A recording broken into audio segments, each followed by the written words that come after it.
Notre exploitation est une exploitation familiale. Il y a du blé, de l'orge de printemps, du colza industriel, betteraves sucrières et lin textile présent sur l'exploitation. J'essaye de m'orienter vers une agriculture moins utilisatrice de produits phytosanitaires. L'utilisation de biocontrôle me permet de m'intégrer dans une agriculture plus durable, plus en phase avec la société actuelle et en devenir, qui vise à réduire l'utilisation de produits phytosanitaires et d'être plus en accord avec la nature.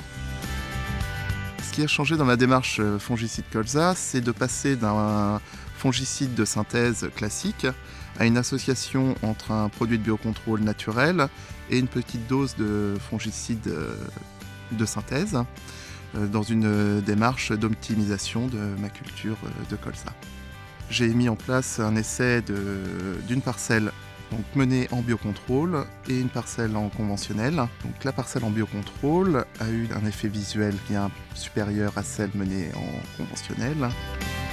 Le biocontrôle m'a permis d'obtenir un gain de rendement significatif sur ma culture de colza, de l'ordre de 5 à 6% d'augmentation de rendement. J'ai passé cette année toutes mes parcelles en biocontrôle suite au succès de l'année dernière. Alors pour la prochaine campagne, je compte repartir sur des solutions de protection naturelle pour l'intégralité de mes colzas. Et si d'autres opportunités pour les céréales ou les cultures industrielles se développent, j'aimerais bien mettre des essais en place. Quel conseil je pourrais donner à d'autres agriculteurs? C'est de ne pas avoir peur de se lancer dans les produits de biocontrôle. C'est une solution qui me paraît efficace et qu'il ne faut pas avoir peur de se documenter et d'aller chercher de nouvelles informations et de nouvelles pratiques.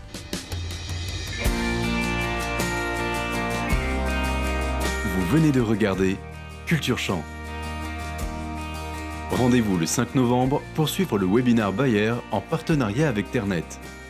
Une webconférence en ligne qui vous permettra de comprendre et d'échanger sur les solutions de biocontrôle.